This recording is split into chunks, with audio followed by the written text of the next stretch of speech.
find a seat at the table.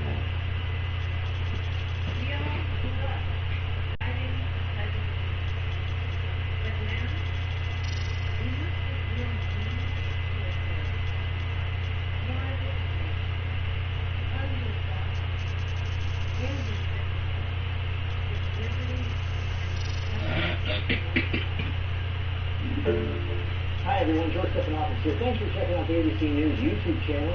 If you'd like to get more videos, show highlights, and watch live event coverage, click on the right over here to subscribe to our channel, and don't forget to download the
As for the NHL, ESPN reports that there will be no playoff games tonight. The NHL played as scheduled last night, even as the events unfolded in the NBA. There were 2 games scheduled for tonight, Flyers Islanders in one, and Canucks Golden Knights in the other. And at least 2 Major League Baseball games will not be played tonight as players continue to grapple with these issues. Our MLB insider Jim Bowden confirming that the Phillies-Nats game has been called off, and that the A's and Rangers game has also been postponed. All right, people, CBS Sports 8.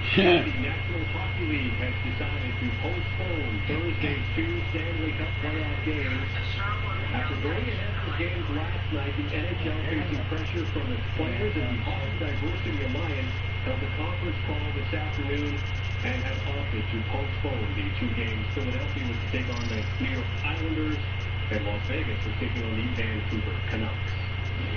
Well, this was welcome in NHL CBS Sports NHL analyst Pete Blackburn. Pete, better late than never, I guess, for the National Hockey League. There were some people who thought that they probably should have suspended games last night, but they are going to do it tonight. What's your reaction to the NHL now deciding to postpone games? Yeah, I mean, you kind of said it, better late than never, I suppose, but it does seem like the NHL is always kind of a step behind on these situations. I mean, Matt Dumba said it yesterday. He's been a leading voice for diversity in hockey and racial issues in hockey. He's a founding member of the Hockey Diversity Alliance that was founded in June. And he said, the league always seems to be a step behind on these things. And, as we saw yesterday, all these other leagues, the NHL was the only league that didn't cancel a single game, that didn't postpone a single game. And then, in the first game that was played, the Bruins and Lightning, they had a 7-second moment of remembrance or moment of recognition or something like that.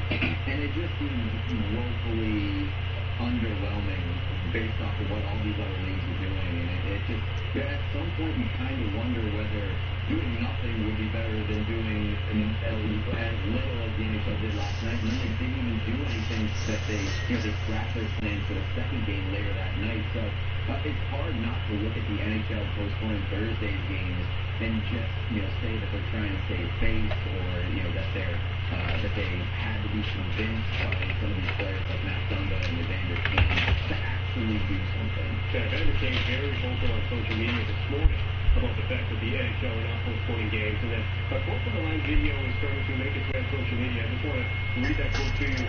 Video said, who's the head coach of the Philadelphia Flyers, who were, of course, supposed to play the Islanders tonight. I really have no idea what's going on in the outside world. We're in this bubble right now. I'm invested 24/7 in our team, working 20 hours a day, going through video and preparing our work. To your point, the NHL always seems to be the last ones to the party. The NHL has had electricity issues over the last couple of years. What does a quote like that from one of its head coaches tell you about where the NHL actually is in terms of fighting for their cities? See, now they're making it seem like it's sports people's job. It's not your fucking job, bro. If you care about that shit, you need to join the local police department. Yeah, I mean, it seems like the NHL is always sort of in its own bubble with relation to these issues, no matter what. But when you actually consider the fact that there is a physical bubble, I suppose, around these playoff cities. Oh my God, are you serious? And that these teams are kind of dug in and super focused on that. And there's not a lot of diversity around the league, or not a lot of diversity teams around the league. Not a lot of niggas playing hockey. That a lot of these players, or a coach like Alain Vigneault, would not be super aware of what's going on, and I think that ultimately falls on the league more than it falls on Alain Vigneault, who's trying to do his job. Like, the league needs to be more proactive in making sure that the players are aware of what's happening and the coaches are aware of what's happening. And, to a certain extent, it does fall on the players and coaches, because we have seen that in the NBA, this is very much a player-driven sort of movement, and they spark this whole thing, not the league itself. So the league doesn't deserve a ton of credit, but, I do think that there is mutual responsibility, and it's not necessarily what you want to hear from a guy like Alain Vigneault at this point. It's sort of tone deaf, but it's at the same time a little bit understandable. The NHL right now, of course, is going through the playoffs, and they're playing those games up in Canada. Edmonton and Toronto are the two hub cities. So, I mean, they're a fair distance physically removed from what's going on in the United States. Do you think that there's some people that are going to say that's national defense, and to Vigneault's defense, perhaps a little bit, the fact that he is focused up there, and that they're not necessarily seeing what we're seeing down here in the United States. But what would you like to see the league do in terms of joining this fight? Well, I think that you want to see meaningful change. The postponements of Thursday's game don't really mean anything if there's no follow-through there. It's just pushing things back a day. So you want to see the players that committed to social change, into upping the diversity of hockey, and just trying to end racism, or eradicate racism from hockey, which is obviously been around for quite some time. You want to see them follow through on those commitments and on their calls and commitments to change that they made a month or two ago, not that long ago. And when you see a lot of these other leagues and the players in the NBA who are striking, and the MLB that are striking, and the WNBA and the MLS, again, the NHL was the only league that didn't postpone a single game last night. And so you want to see those players that committed to change not burying their heads in the sand, even if it is the playoffs, even if they are in the bubble in Canada, or removed from the United States. I mean, even if they're playing in Canada and they're currently physically removed from what's going on in the United States, a lot of the players are still from there. A lot of the players still live there. A lot of the players, their communities are there. So to bury your head in the sand and say, well, I'm in Canada, I don't know, I'm not paying attention, that's not good enough when you committed less than a few months ago to being part of the social change. And guys like Matt Dumba and Evander Kane and the Hockey Diversity Alliance, they have a right to be disappointed and to be upset at some of their peers saying enough or not doing enough yesterday. Here's CBS Sports NHL analyst Pete Blackburn. Pete, great stuff as always. Thanks for taking the time to join us this afternoon. The NHL, of course, announcing that it has canceled.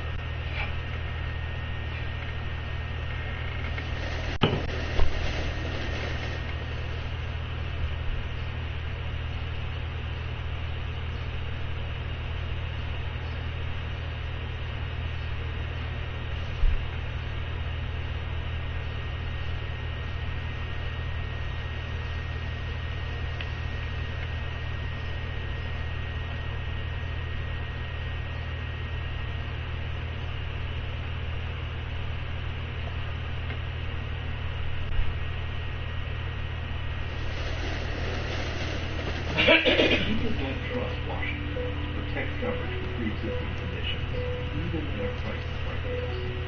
Who can blame them? Drug and insurance companies set the agenda. It's corruption, and I'm running for Senate to stop it. Senator Kamala Harris preemptively criticized Trump on his big day with a wide range of attacks on his administration and leadership. He's the President of the United States. And it's not supposed to be about him. It's supposed to be about the health and the safety and the well-being of the American people. And on that measure, Donald Trump has failed. You see, at its most basic level, Donald Trump doesn't understand the presidency.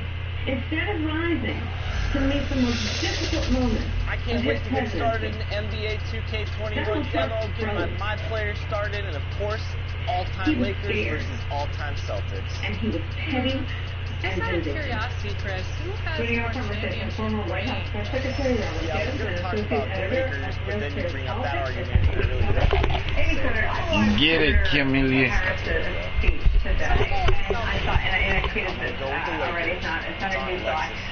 But as I watched it, I thought this was exactly what they were afraid of. And a Trump advisor told me there was some angst about Kamala Harris being selected. But she stood there. She's the only one on either ticket, the only one of the four of them running. She's actually been a prosecutor. She spoke calmly, she stuck to the facts, and she indicted Donald Trump as Donald Trump's own words. I thought it was just devastating, on the biggest impediment to economic recovery, which is the failure on coronavirus. Right. I do think that she is a much more controlled and effective speaker than Donald Trump. And then Joe Biden and Mike Pence, who tend to speak in platitudes that he repeats over and over again. But she is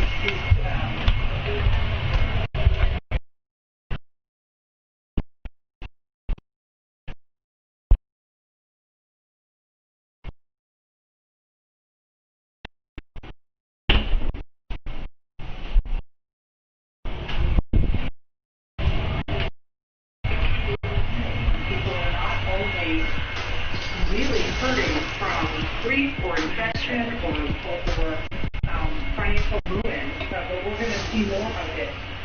There are looming evictions. Yeah, that came on Carlos. I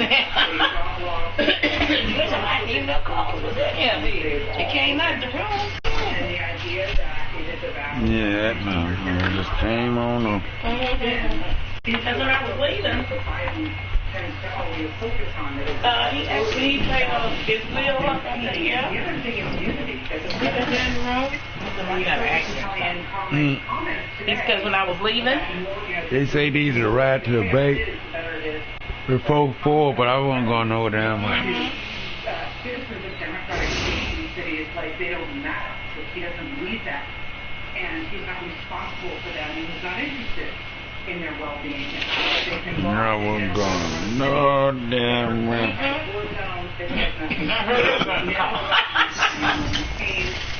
Yeah, you better. And choosing all these divisions.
teacher, I can tell you, our school suffered after Consulate cut hundreds of millions.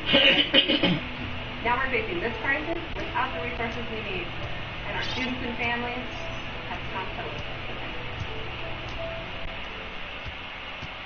The vice president echoed the president last night by telling Americans that they would not be safe in Joe Biden's America. Well, you know, look, if you think about it, Donald Trump saying you're not going to be safe in Joe Biden's America, all the video being played is being played in Donald Trump's America. You know, Kellyanne Conway came out and was very, very blunt about it today. I think I have it quote here. She said, the more chaos and anarchy and vandalism, the more violence equals better the choice for a very, better for a very clear choice. These guys are rooting for violence. That's what it's all about. To prove that you should be scared of Joe Biden, they're pointing to what's happening in Donald Trump's America. And I made it clear from the beginning that there's no place for violence or looting or burning. And when I spoke with Jacob Blake's mother, Julia, you guys played her on the air, she's saying that's not who we are. That's who our family is. That's not who Jacob is. Don't do it. And so, you know, he continues to root for violence. You know, the country will be substantially safer when he is no longer in office. And, you know, I'm going to work to calm the tensions and root out systemic racism. I'm going to lead. You think he's actually rooting for violence, that he wants violence because it allows him to play a law and order mantle? Sure, and because it's nigga rooting for violence. Guy off the ball. Want to talk about safety? Look at the biggest safety issue in the nation, COVID. You know, just yesterday we had 1,249 deaths. Over the 7-day period, we had 1,000 deaths a day. Now, It's like COVID took reparations. Because the largest threat is white supremacy. Still. 7 deaths a day. He has been incompetent in the way in which he's dealt with this. Tell you what, for a guy whose public claiming is in cognitive decline, Joe Biden just gave the most clear and cogent answer, effectively neutralizing Trump's entire plan to attack him. For days now, the Republican National Convention and following weeks of the same thing, Trump has been trying to drum up this idea that no one's going to be safe in Joe Biden's America, that anarchy will reign and violence will fill the streets, and so Trump in his campaign puts videos and photos of buildings on fire and cars mowing down pedestrians, but all of that violence is occurring now in Trump's America. In other words, the worst-case scenario that Republicans are fear-mongering about is already happening. They're trying to warn the American people not to elect Joe Biden by pointing to images from today and yesterday. Do they not see the issue with these attacks? Because they're pretty obvious, and I'd imagine that someone so brilliant to have this test and an entire dementia test should have no problem recognizing that. But the fact is, like Biden mentioned, Trump wants the violence because he thinks it gives him more ammunition to fearmonger about how dangerous Biden's America is. And that's terrible because A, as I just mentioned, the American people are smart enough to recognize that violence happening now is not an effective attack against someone who is not the president, and B, more importantly, what a sick position to take. For the President of the United States to root for violence and mayhem and destruction, he thinks it will benefit him politically, as if he needed any more reminders about the depravity of Donald Trump and what he would destroy in an effort to serve himself. As if extorting a foreign country for dirt on his opponent wasn't enough, as if watching 180,000 Americans die to this virus wasn't enough, as if presiding over 10% unemployment wasn't enough, as if providing tens of millions of protesters marching for civil rights across the country wasn't enough. Now the guy is looking for destruction because he's just that desperate to spin it into an attack ad against Joe Biden. By the way, if Trump bothers to consider any of the facts while he's busy claiming that Biden is a far-left Antifa super soldier who wants anarchy to reign, he'd recognize that Joe Biden has already come out and said unequivocally that he actually doesn't support defunding the police. In a June 10th op-ed in USA Today, Biden wrote, quote, "While I do not believe federal dollars should go to police departments violating people's rights or turning to violence as the first resort, I do not support defunding police. The better answer is to give police departments the resources they need to implement meaningful reforms and to condition other federal dollars on completing those reforms." He even went on to suggest actually giving more money to police, an additional $300 million to, quote, "institute new reforms like adopting a national use of force standard, buying body cameras, and recruiting more diverse police officers." Yep, can't get much farther left than giving additional funds to police officers. The most ironic part of all of this being that while Trump pretends to return to law and order like his attacks suggest, just this week at this very convention, there has been a number of illegal activities where official government functions and buildings and processes are being used for political purposes. And not suggesting that Tax Act violations are the biggest crime this guy has committed, but they go to show that he has zero regard for the rule of law. Our tax dollars pay for to hold political speeches that he's hoping benefit his re-election campaign. He's used the federal government, funded by all of us, as his own personal bank account. So don't get fear-monger about what a Joe Biden presidency would look like, but the fact that the images he's using to convey those attacks are from his own presidency is a testament to the fact that we're already living in the exact scenario that Republicans are warning you about. While you're here, please subscribe to my podcast, No Lie with Brian Tyler Cohen, where I take a deeper dive into the week's biggest stories and interview major players in the world of politics, like Kamala Harris, Adam Schiff, Katie Porter, Nancy Pelosi, Cory Booker, Eric Swalwell, and many more. Again, that's No Lie with Brian Tyler Cohen, available anywhere you listen to podcasts.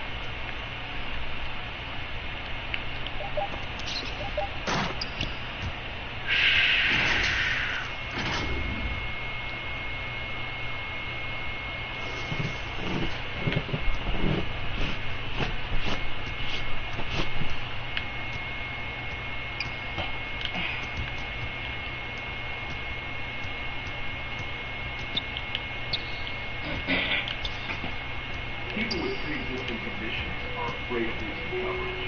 You can sell it, I'll say it. LeBron James calling his Fox News host Laura Ingram hypocrisy after her comments about Drew Brees on Wednesday night. He said Drew is entitled to his opinion if he opposes people kneeling during the national anthem at NFL games. Yeah, but it was in February 2018 during another segment that Laura told LeBron to, quote, shut up and dribble. Here's both segments. First, her comments about LeBron in 2018, then her stance about Drew on Wednesday night. It's always unwise to seek political advice from someone who gets paid $100 million a year to bounce the ball. Oh, and LeBron and Kevin, you're great players, but no one voted for you. Millions elected Trump to be their coach. So keep the political commentary to yourself, or someone once said, shut up and dribble. Well, he's allowed to have his view about what kneeling and the flag means to him. I mean, he has some words. But Drew Brees. This is totalitarian conduct. This is Stalinist. And by the way, on the streets of New Orleans, we're looking at live pictures. They're shouting F. Drew Brees. That's what this moment has done to the beautiful team spirit of the New Orleans. He's a great Christian man. Okay. He ain't a great Christian man. If you still haven't figured out why the protesting is going on, why we're acting as we are, because we're simply as tired of treatment right here. When we break it down to you any simpler than this right here, so my people don't worry, I won't stop until I change. Hashtag you shut up and dribble. Powerful black man coming full steam. Yeah. Okay, so Laura had this response on the show last night. Now, my defense of Brees led to an online chorus of people comparing those comments to previous comments I've made to LeBron James. Now, at the time, James had said that Trump, quote, really doesn't give an F, close quote, about the people. Well, without dwelling on the nuances, let me be very clear about what I believe. We are all children of God. Regardless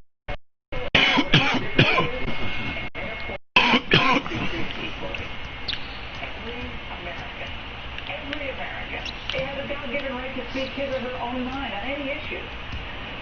And I think in order to heal and shed light on gross injustices, our country needs more dialogue, not less. And we need more respect, not retribution. Emotions are hot right now. And unfortunately, in times like these, we often find ourselves, and it's easy to do that, talk at each other. But right now, Americans, I think most of them are looking for reconciliation. And that means politicians, police, and two cultural figures all working together, all of us. Now, we're all human beings, and we're on this earth for a very short period of time, I think about it. This is a moment when we should be listening and learning. Okay, so policies last lady really needs her ego checked. Rusty says, I wonder how she'd like it if people told her to shut up and look pretty. Let's see. Does any sportsman have more brain envy than 100 Trumps? Noah says, seriously, Laura, what you stated right there is racism. Chelsea says she didn't want a conversation with LeBron was talking. I mean, I'm actually shocked she even said that much last night, that she didn't apologize to LeBron. But at least she seemed to concede a little bit, I guess, that, okay, fine, everyone's going to have their opinion. But is that a you document? No, I thought it was in this track. Right. I don't know why anyone would be surprised by that and by the statement that she gave, and also hypocrisy. Her track record is not legitimate. It comes to the things that she's saying in that statement, like equal rights for people, not talking over or past people, like losing, like. It's like she's from another planet in that statement. That's not real. I don't buy that. It's funny, I wonder if someone hadn't put those two clips together, that they were so damning. I wonder if she would have said something. She probably possibly said, no, I never said that. The LeBron thing. So, yeah, just to put those two clips beside each other, like, they have no leg to stand on whatsoever, Laura, in terms of insulting LeBron thing. So good on him for calling it out. Yeah, that's kind of stuff that's so frustrating that people, they don't. Well, actually, I think she does realize exactly what she's doing. But yeah, it's just frustrating that people have that opinion that people shouldn't speak out. And of course, yeah, she's okay with Cooper speaking out. Science is sometimes hilarious. Go on. Yeah. But there's no secret again. You could almost say for yourself the words she was about to say before she said that. Like a rote prepared statement. Like, no. Right. And if I still had like a dig out in there, didn't like the way he said it. She thought she was more eloquent in the way he had said it. It's like, okay. Yeah, still got a dig out.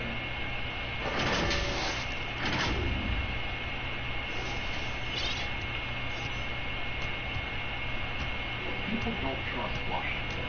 Texas. Not broadcasting? Mm-hmm. Mm-hmm. You can see it say on air. Yeah, but normally it has you, when it comes on. Yeah, sometimes it don't pop up. Oh, it don't? Okay. Sometimes it don't.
Sean Spicer.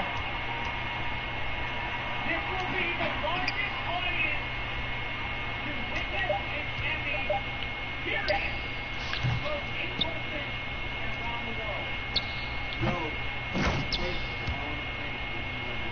McCarthy was in the state. He rolled out on that shit.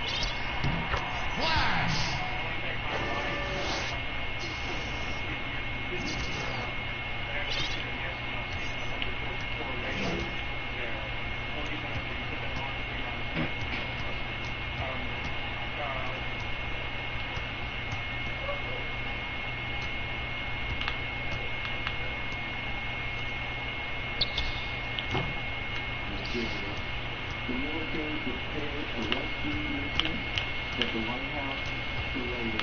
By the time it went forward, Kayla had been moved to another location. After 15 minutes of brutal torture, the American ICE was desperate to be killed. The Obama administration kept telling us that it did everything it could, but their version of everything wasn't enough. What did the president say? When President Trump, U.S. Army Special Operators conducted a raid on al-Baghdadi compound. After we learned that al-Baghdadi was killed, we learned something else. The operators named themselves Task Force 814 after August 14th, Taylor's birthday. The mission was named Operation Taylor. To those soldiers, thank you. Taylor was looking down at me. The Trump administration became the only recruit from the Obama administration. The Obama administration said it was doing everything it could. The Trump administration did. Let me just say this. Taylor should be here. If Donald Trump had been president when Taylor was active, she would be here today. When Taylor was a politician, I go outside at night and look at the moon. I look at the moon and I promise her I'd do everything I could to get her home. Now when I see the moon, I'm reminded of my promise to her I couldn't speak. All Taylor wanted was to make it home. We are still working to find her, and God willing, we will bring her home. Taylor was born a miracle. We were told we would never have such a child. But God gave us Taylor, and she gave herself to the world.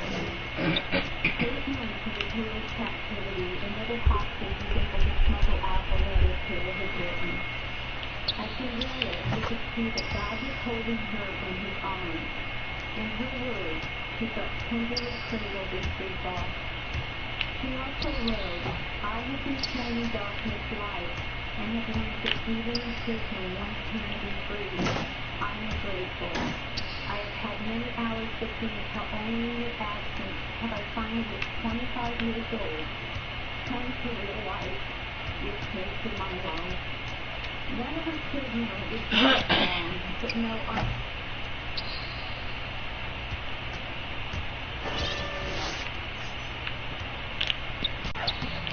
The American president. It has been held by America's sons, America's boys, and Africa's boys. But now, of all these things, America is blessed to be living under its greatest.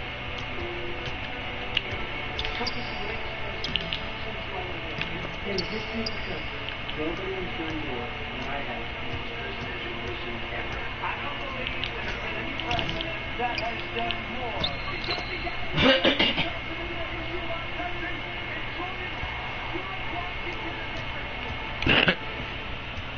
Donald J. Trump.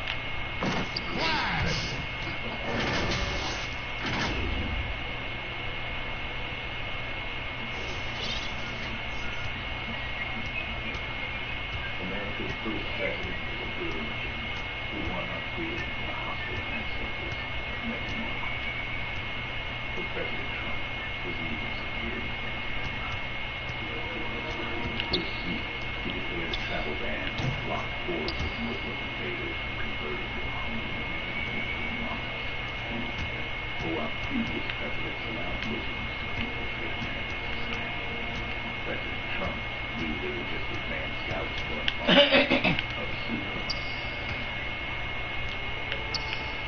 And although President Ronald Reagan defeated the mighty armies of Soviet Union, Mr. Gorbachev, tear down this wall. Who pales in comparison to President Trump, who has defeated the even mightier armies of Mexico. Thanks to his leadership, America is safe from the terrifying of the communists. And our southern border is now secure forever because President Trump has built the wall.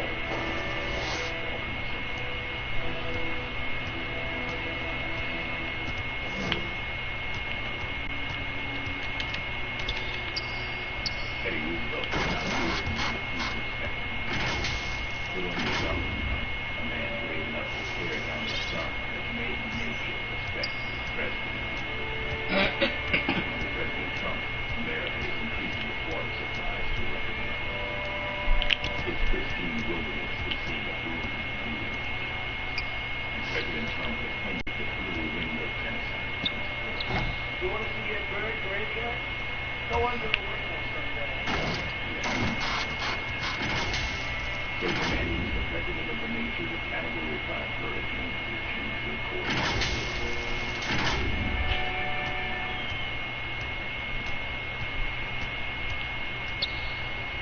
Abraham Lincoln brought together a nation divided by war. President Trump has united us tomorrow, reaching out to the most marginalized Americans. You don't got work tomorrow, right? Okay. Tomorrow, can you take me jogging?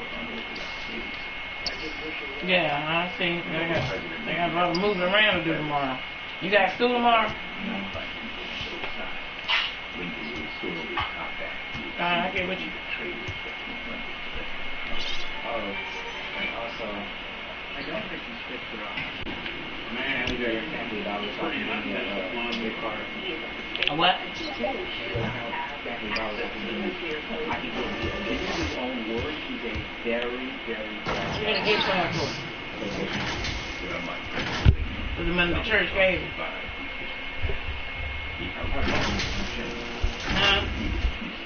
I have money beside it, just the church gave me. Oh, okay. You're fired. Get out.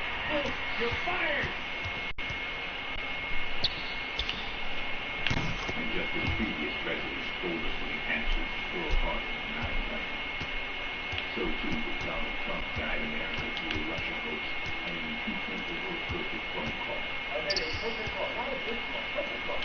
And it was perfect. Better than any phone call Thomas Jefferson. And abroad, President Trump has united America with global leaders who committed to democracy as himself. Vladimir Putin, Saudi, and Kim Jong-un, forging towards blue lines. We fell in love. No, really. He wrote me beautiful letters. We fell in love. And the embrace of love that brought peace to America, despite the strain of our foolish. In fact, President Trump has made such a good impression overseas. Not so fast, because we still have the wall.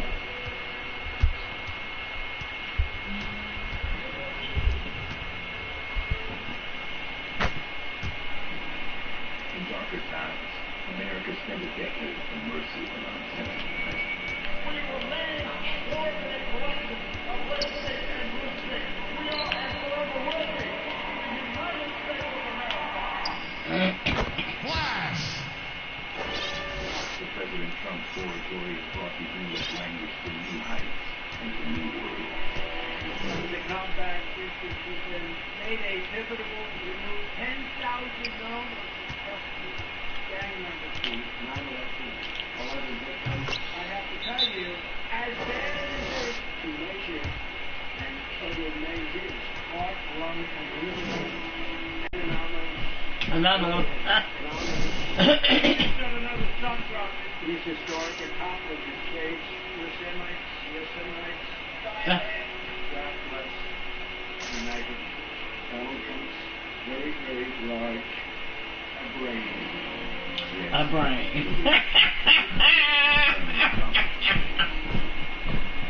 And by late February 2020, America had achieved a greatness never before seen on Earth. And that seems like a good place to wrap things up. It is time to re-elect President Donald Trump so he can keep dangerous criminals off our streets, finish the wall, and become not just America's greatest president, but the greatest leader of every country in the history of the world. Donald J. Trump, the greatest president in the history of all time.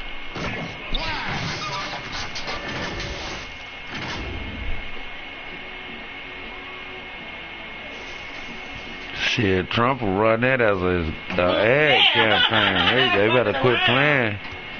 Trump will snatch that shit and run that shit every time. He loved that shit. They're like, yeah, we can't do that. They was making fun of you. How? They said I was the greatest of all time. Nigga, you know you ain't the damn greatest or nothing, nigga. Yesterday was night 2 of the Republican National Convention. Biggest week for Trump campaign staffers who aren't currently in food. And the night got off to a rocky start when one speaker was pulled last minute with tweeting out an anti-Semitic QAnon conspiracy theory. And I, for one, am ready to have. I don't know about you, but when I sit down to watch the Republican National Convention, I don't want to hear anything crazy. I'm worried that this does set a dangerous precedent. Because now, there's a 95% chance that Trump also gets to beat conspiracy. That wasn't a tweet. I just retweeted it, guys. What's wrong with you? But after that rocky start, who better to smooth things over the Black president of the United States and elevating music in human form than Mr. Mike Pence. Pence appeared in the video. There was too boring for me to remember what happened, except that he was standing outside Abraham Lincoln's cabin, and he also took the bold step of appearing alone with a woman who was not enough. He focused on Then later on there was a segment making the case that Trump was also a feminist hero because he hired a bunch of women. And although some people might argue, we have to admit, Trump is an ally to women. Just look at the fact. He appointed a young up-and-coming woman to a high-level position despite having zero experience. He gave women like Kellyanne Conway and Sanders the opportunity to rise to the American people as well as traditionally reserved for men. And he alone stood by Ghislaine Maxwell when no one else did. That doesn't make any sense, and maybe I don't know what the word means. But the main event of the evening was a speech from First Lady and woman who just betrayed James Bond, Melania Trump. She showed once again why she is the most popular. I want to acknowledge the fact that since March, our lives have changed drastically.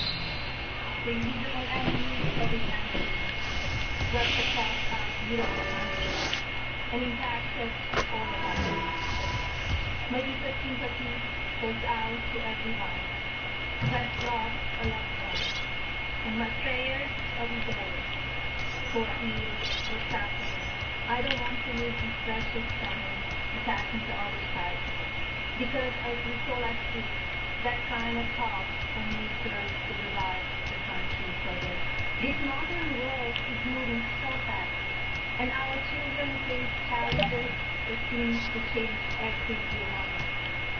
Just like me, I know many of you watch the news and manipulated social media. We all know Donald Trump is no secret about how he feels about things. So honesty is what we as citizens deserve from our president. Exactly.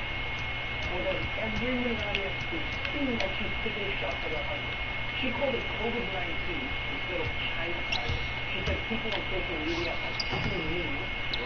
And she said that America deserves an honest president. I was watching this like, damn, she may have gotten a little too much. She should have been her own shade. I mean, no wonder Trump was sitting there the whole time looking like he was watching his own colonoscopy. But aside from Trump, it turns out that a lot of people really love Melania's speech. Melania Trump delivered a very impressive speech from the Rose Garden in the White House, addressing the new and movingly the number one crisis this year facing the United States right now, the coronavirus pandemic. Sound like that bitch need to be president. Trump need to die so that bitch can be president. She probably Michael Rock would reference. Huh? She can't talk. She get us in trouble. I don't know what that bitch said. I said during the lunch. Did you say lunch? No lunch. Lunch or lunch, ma'am? Lunch. I say I like lunch. L-O-E. Lunch, Steve. Steve say, bitch, if you don't shut your stupid ass.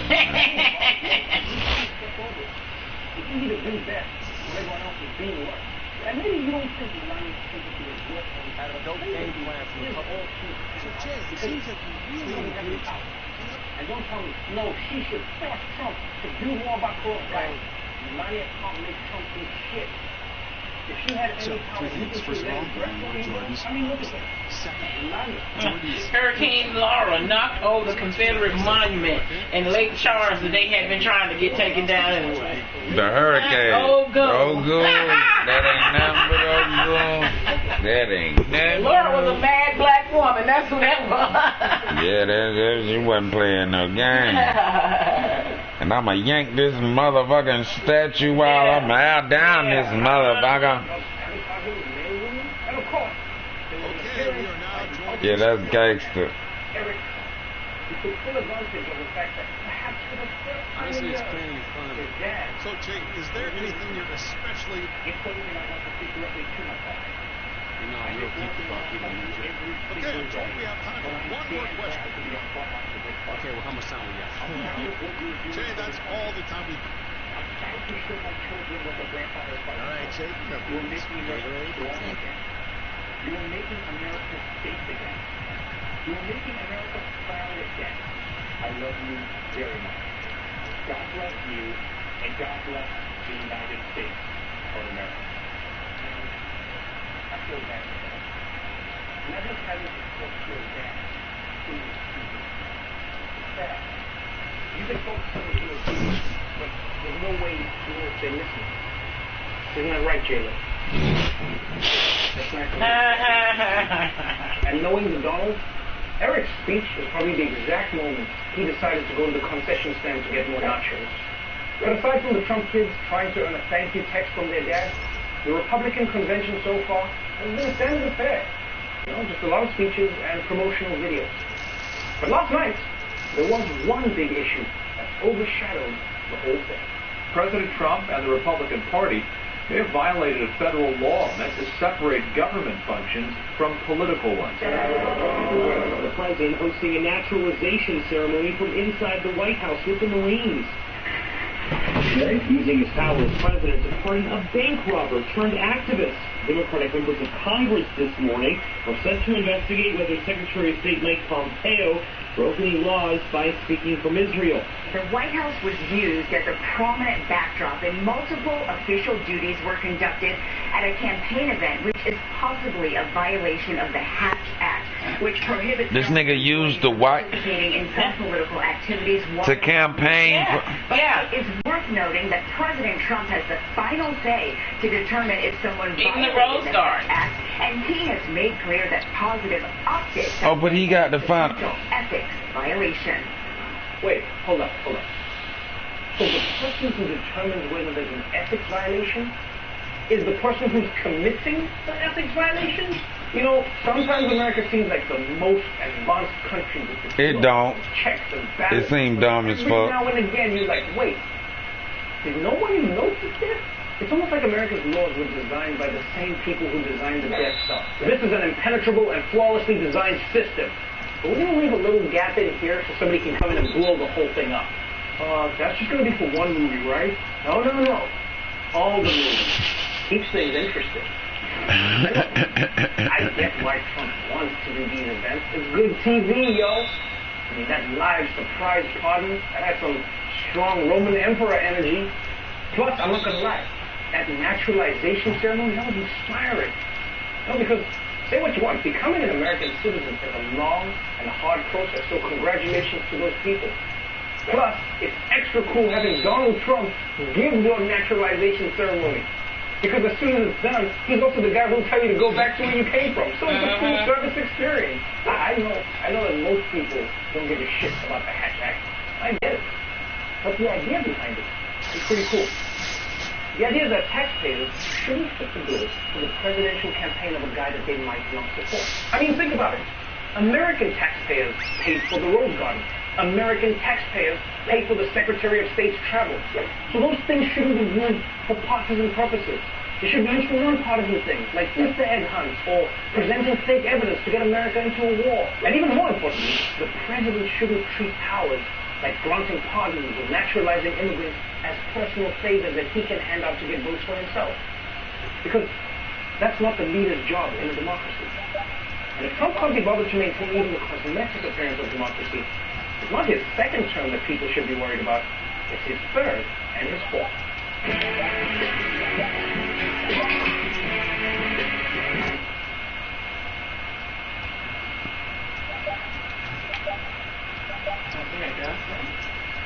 Yeah, pop in and out. One day I was looking for it, I couldn't even find it myself. I had to type the shit in.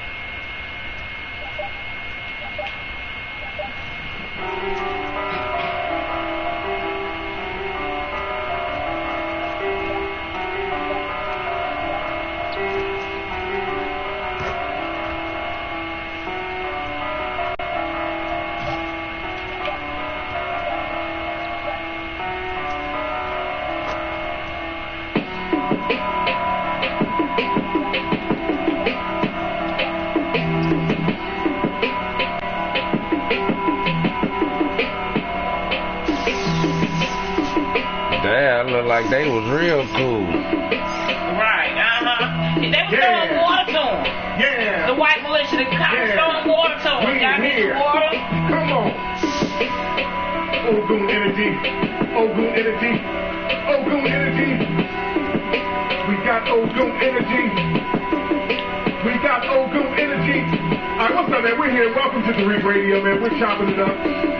We're going to get busy on today's broadcast. Let everybody know that we're here. I need y'all to hit that thumbs up button, ladies and gentlemen. Hit that thumbs up button. Hit that like button to let everybody know that this thing is real. What we're going to do, guys, we're going to take that real quick commercial break. You know how we do, but we'll be right back right here on Tariq Radio. Don't you move a muscle. Yo, you still ain't getting women? Really? Come on, son. You need to go to badboymembership.com and step up your game. What's up, y'all? It's your boy, Mr. Locario, the bad boy of the dating game, and I'm telling you that if you really want to attract beautiful women, you need to go to badboymembership.com. This is where you get 45 to 90-minute step-by-step dating advice tutorials every month. Just sign up, follow the advice, and you'll get the women you want. Go to badboymembership.com. That's badboymembership.com. Flow Essence is a black-owned online artisan candle and skincare company that provides memorable stress relief solutions. We create a variety of handcrafted, aromatic, and high-quality soy candles, skincare products, including whipped shea butter, bar soap, body oils, and body scrubs. Our products are made with love and intention. Body oils. www.flowessence.com. That's FLOWESSENCENTS.com. Listen up, family. Black empowerment is the new cool, and On Code Clothing is the brand to choose. If you are already on code, stay there. If you're not on code, get there. Go to OnCodeClothing.com and check them out. On Code Clothing is not for everybody. That's a black-owned, everything an exclusive company. You gotta be in tune to appreciate this thing of ours. So get on code at OnCodeClothing.com. Use the discount code Tariq Radio at the checkout to save for a limited time only. Check out a brand new company called DermXWipes.com. That's a family-owned, disinfected wipe company that offers natural and quality wipes that clean at a professional level. They're shipping out of Minnesota, and they make their products by hand, and they deliver them efficiently. And they're now serving several variations: peppermint oil, lavender oil, lemon oil, eucalyptus oil, you name it. So order blueberry oil. We got a green one. Oil. Fatback oil. Follow them on Instagram at DurXWipes. What up, family? It's your man Dave coming to you live from the Tyreek Elite Radio Show. Never Will I Stand Down, the Brown Skin Anthem, out now on all platforms. The Conception, my new LP, dropping on all platforms, 8/21/20. Cop up, bring you that real hip-hop. Yo guys, are you looking for a constructive gift for a friend, family member, loved one, or anybody? You need to check out justice.pearlthink.com. Now that's an SBA-owned company, and they sell beautiful, high-quality sets of notebooks that include an impressive gift box. So you need to check them out right now at justice.pearlthink.com. That's justice.pearlsync.com. Attention business owners, would you like to grow your business? Are you having trouble getting everything done with a small staff? Are you frustrated because you have to do everything for your business yourself? Falcon Project Consultants has a proven track record of helping business owners just like you to substantially grow their business by utilizing PMP certified consultants to deliver the results that you need.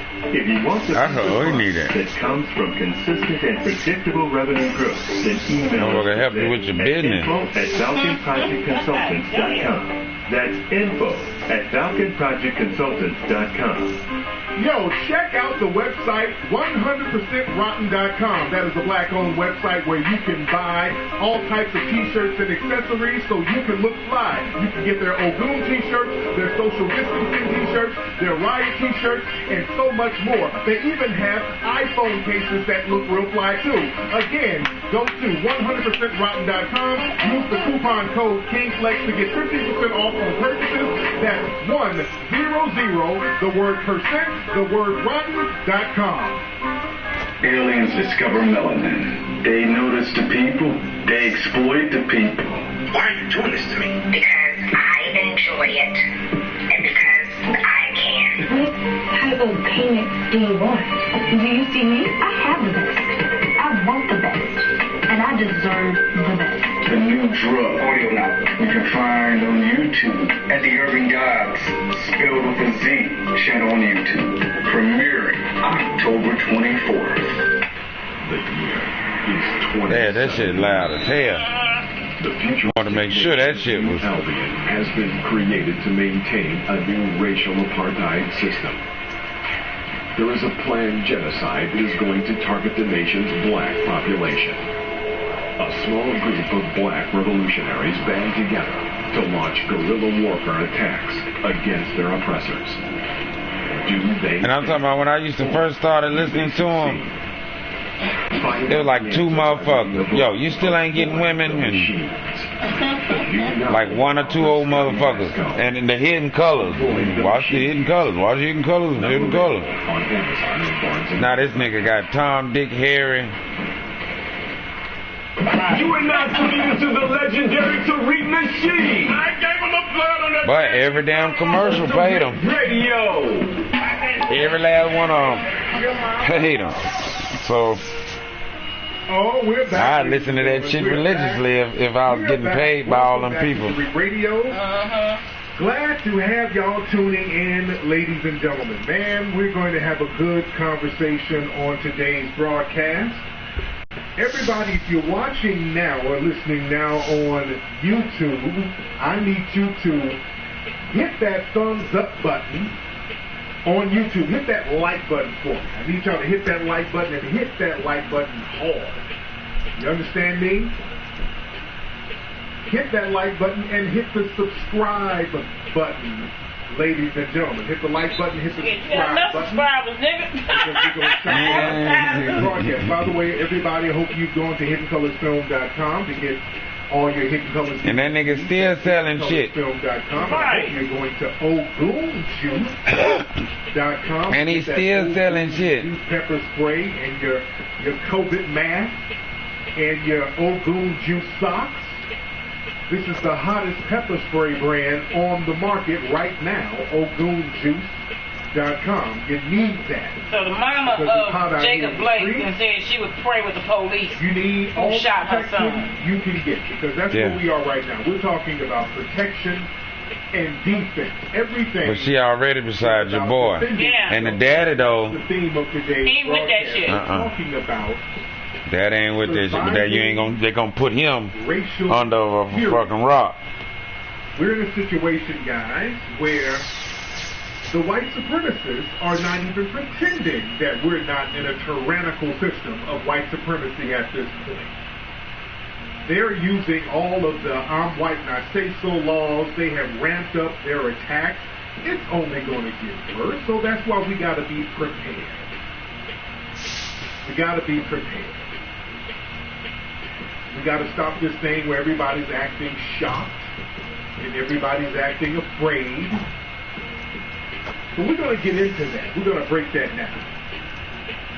But before I do, we got to talk about some of the things that we saw at the Republican National Convention and the Democratic National Convention. As you see, people have been very critical of the Republican National Convention, as they should. But let's be real. It was no different from the Democratic National Convention. The same benign neglect, the same anti-black racism, veiled and coded language, the same tokenized Negroes they wheeling out. They had Herschel Walker at the Republican National Convention cooning it up. They had a couple of more black folks, that prosecutor out there in Kentucky who will not prosecute the race soldiers who killed Breonna Taylor. They had that coon on the Republican National Convention, cooning it up. But let's be very clear. The Democratic National Convention, they had Billy Porter cooning it up, doing his little coon dance. Same thing. No one is better than the other. Both of them are the same. Both of them are apparatus of the white supremacist structure, and the black people that they bring around are just hand-picked, cherry-picked coons and tokenized people. And on the Republican National Convention, remember they had a woman on there named Abby Johnson. And I've been warning people about these folks. See, this is why you have to stay on top of the game. We have to be on top of white supremacy 24 hours a day. All of us should be on this, not just one person. We all should be monitoring the moves and everything. If your dick put me to sleep, I don't want it because the nigga stole a pack of my pork chops with me last night. They had this woman on the Republican National Convention talking about Planned Parenthood and all this. Put that bitch to sleep. What DMX say? Then I'm out like a thief in the night. Then I'm stealing her shit. She's 5 years old. She put her ass to sleep and went to go feed the real family. Huh? Yeah, he gets racially profiled when he gets. Cause you ain't still staying with a pack of niggas. The white kids, and that's okay. You know what I'm saying? Now you might. That sick shit, and she tried to delete it. But no, nigga, you took that home. White supremacists. Matter of fact, that's where you been. But where the receipt and bag at, huh? And if you want to know, I ain't got none of that. I threw the receipt in the bag out the window. Look at some of these Billy Porters out here. Look at the bag too, nigga. These coons that they wheel out. That's bag where they come from. Bag these coons were either raised by white people or they were raised around white people. These are the Sheriff Clark. See, he was raised around white people. You see, you gotta work. Well, I was raised around white people, but I knew that shit wasn't right. But don't be shocked. And again, I've been warning folks about these people that they're wheeling out for a long time. The Kim Clay thing. There are a lot of folks are mad because the white supremacists are mad because I exposed her. I've been exposing that woman for 5 years. Because I knew at one point they were going to try to wheel her out. I knew they were going to try to wheel her out to legitimize her, and I already had all the receipts on her. So that kind of dampened the muster. You dig? So the white supremacists get pretty upset when you nullify their Sambos and their Negro minions that they try to bring out and act as puppets for them. When we pull the receipts on them, they don't like that because they work hard to cultivate their coons, their mammies, their bedwenches, their bedbugs. They work hard to cultivate these folks. Just like that Dr. Kizmikia, remember her? We got her out the paint. That Fauci and the Bill Gates Foundation, they're trying to wheel her out to do the next Tuskegee syphilis experiment, quote unquote, allegedly. They're going to have her try to do they were going to have her try to do the new Tuskegee experiments by trying to use black people as guinea pigs for the so-called COVID vaccines. And I got to be very careful about speaking about COVID vaccines because you know Bill Gates is powerful. If you mention his name or you say something derogatory about COVID vaccines, they start flagging your page. They start hitting your page up. So that shows something is funny style. If you say something negative about COVID vaccines or Bill Gates, all of a sudden your page gets dinged. But again, these people, these Negro minions that they tried to wheel out, we pulled the receipts on them and their funny style views of other black people, and they had to get them out the paint. So it's very important that we stay on top of the game. And the white supremacists are pretty mad at me now. They were talking about me very badly on all the 4chan sites and the Stormfront sites because there was a shooting out here in Kenosha, Wisconsin. A little suspected white supremacist 17-year-old went out and did a mass shooting, shot a bunch of folks. And I was the first person on Twitter to name the guy. I named him hours the night before the whole story kind of hit the mainstream media. I had already named the guy because I was doing research on the guy and the shooters and the organizations and all these boo-boo boys and because I monitor these guys all the time. So when I see one of these dudes show up, I already know where to go to look. Because they go out there trying to run this game. Hey, we're out here trying to help people. That's a con game. These are some boogaloo boys. These are the Proud Boys. Everybody needs to watch out. Somebody ask for your help. You know what I'm saying? This guy, I named this Kyle guy. I named him, this little fucker, this little wannabe cop, went out there and shot a bunch of folks. It was a bunch of white people he shot. The black people knew how to run the fuck away. This guy had a gun and he was out there blasting folks. And the black folks were smart enough to at least get the hell out of there. Some of the other white people were trying to wrestle the gun from him and all this, and then they got clipped. It's Kyle Rittenhouse. You know? And by the way, the Kyle Rittenhouse guy, you know, they're doing research on him. His classmates said that this guy, they felt that he was going to be a shooter. They knew he was going to be a mass shooter. Some of his classmates are saying, oh yeah, Kyle, oh yeah. He's off the handle. We're not shocked. Yeah, we kind of knew he would end up being a mass shooter. His classmates are saying this. These are other white kids. And a lot of the white right-wingers are supporting this guy.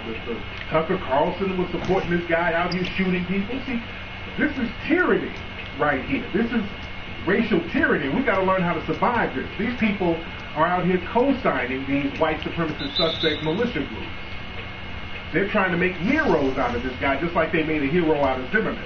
See, but the guy didn't shoot a black person.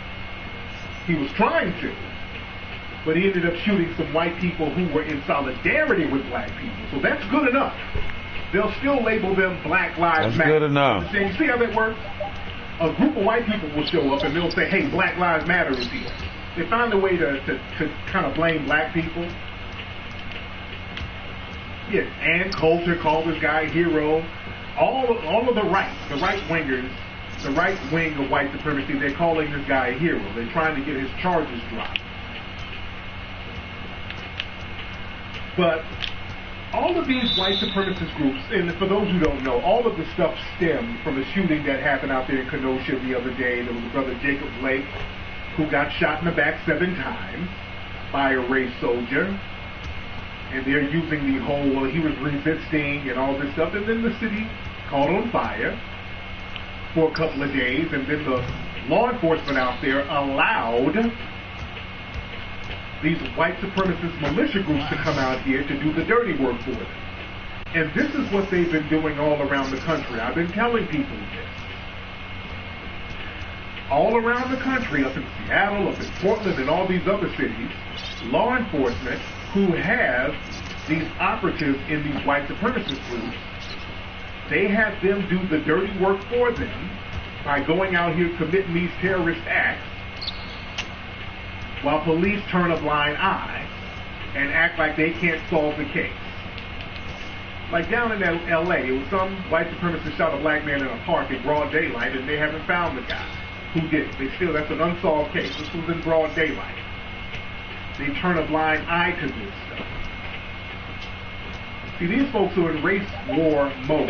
This is racial tyranny. And they are desperate because they're using a lot of the I'm white, not say so narratives, like with George Floyd. They then came out with some kind of bogus autopsy report saying that George Floyd really died of a drug overdose. Shit. They are that deceptive when they're telling us we didn't see what we saw. We saw nigga died of a drug overdose. Yeah, the fuck, but no, right. It was something else. It was really a drug overdose. Why? Because I'm white and I say so, which is the basis for white supremacy. That's what you live in, guys. See, we have to accept that reality. And the same thing with Eric Garner. They said that Eric Garner died of a heart attack because he was overweight when we saw him get choked on camera. That's tyranny. That's called I'm white and I say so. Because that logic only works if the victim is black and the perpetrator is white. That's the only time that will work. That is racial tyranny. Black people, we have to understand and acknowledge that we are in a system of racial tyranny, which is white supremacy, and it's getting deadlier, and it's getting more genocidal. See, to carry out genocide, the people have to be somewhat complicit. We have to not be complicit at all. We shouldn't have to wait until these people are doing these deadly genocidal killings on a damn daily basis at this point. And by the way, our brother Jacob Blake out there in Kenosha, he actually survived. He survived seven shots. Now, he's paralyzed in the hospital. And from what I understand, they have him handcuffed to a bed while he's paralyzed. He can't even move, but they still have this man handcuffed to a bed. That's fucked up. This is genocidal tyranny. The only reason they have not gone full genocide is because we're fighting back. To a certain degree, we gotta fight back more. The white supremacists are very desperate at this point. The white supremacists are extremely desperate at this point. And when our brother got shot, again, a lot of people were in the streets rising up. A lot of things caught on fire out there. A lot of these Boogaloo boys and Proud Boys were out there. Y'all gotta watch these guys. Watch out for this one guy, Elijah Schaefer. I'm calling his name out. He acts like an objective reporter with Blaze TV. Blaze TV is connected to the Proud Boys. See, we gotta know who these people are. Those are the same guys. They go to all of these protests, these riots, and these uprisings, and basically give intel to each other so they can ambush folks. See, the same cat, Elijah Schaefer, whatever his name is, he was out there. He came to South Central LA. He was one of those people down there at Maxine Waters' office. They went down there, and then people saw him and ran his ass up out of there. He was one of those people who got ran the hell up off the block. Elijah Schaefer. Watch that cat. Blaze TV. Watch that dude. He does a lot of spin jobs for the white supremacist vigilante groups and white supremacist terrorists because he's clicked in with Gavin McInnes and all of these guys. See, I study these people on a daily basis. But again, like I said, they were mad at me because I named Kyle Rittenhouse. I named him. So I was all types of niggers and Sambos and black bastards. I was all types of niggas and all this stuff. But that's okay, because I'm not afraid of these goddamn white supremacists, and neither should you be. We have to stand in righteousness, and sometimes righteousness is dangerous. Sometimes doing the right thing is not easy. Sometimes being righteous and doing the right thing is dangerous. You look at some of the prophets. The prophets had to go through danger in biblical terms and religious terms. Look at many prophets out there and what they had to do for justice and to do the right thing. To go against evil, sometimes you have to face danger. You can't be no punk about it. It's the whole David and Goliath thing. You understand? But what you cannot do is try to take the coon road. There's nothing more cowardly than taking the coon road. And there's many different ways that people try to coon it up and deflect and go along with non-justice and tyranny. Hey, baby. See, we're not going to have that option. We're not going to do the same thing in slavery where a lot of people just kind of went along with it. See, slavery should have ended way earlier than it did. People should have went for broke and said, no, we're going to stop this right now. We're not going to continue to let our children... Because, I mean, if the first set of slaves would have died trying to get free, we need to stop this. We need to rise or you up take 15 of us and all 15 of us ended right now. fought you and died. You bring 15 more, fought you and died. Eventually... They say these motherfuckers crazy. You know what I mean? You got to, sometimes you got to go there to get there. You know what I mean? But at no point did we say, you know what, we'll all die to get free. Everybody. Niggas in the house, niggas outside, just church. One church Sunday. Why the pastor say, listen, kill them all. That's not going to work out for you. Look at the diamond. Kill them all and get free. They got fired. And if we die, we die. She's doing all that cooning. And they why that didn't pop off? Speaker at the RNC, and they motherfuckers are all that too passive. There was another dude out here cooning. This dude, King Face, and I don't mention him too much because he's like an obvious troll coon. He walks around with a MAGA hat. He's this Puerto Rican, I think Puerto Rican and Dominican. So he's not a foundational black American, but he goes around wearing the MAGA hat, trying to get brownie points from the white supremacist crowd, talking about how we don't need no reparations. I mean, he really coons it up. Now, this King Face guy is in the hospital right now. And according to his family and other reports, this dude is in very serious condition. He had some kind of kidney infection that kind of fucked his body up. So this guy's in the damn hospital, possibly on his deathbed. Oh, he's Puerto Rican and Haitian. Okay, my bad. I knew it was something horrific. But yeah, they're saying the dude is on life support right now. And I don't wish anything like that on any non-white person. I really don't. But I'm not going to shed a tear for somebody who's out here cooning it up, and then that coon karma hits you up because your ass should know better. I done told y'all the month of August ain't playing with nobody with that old goon energy. All that cooning, there's a karma that's going to come with it because you should know better. The ancestors know you should know better.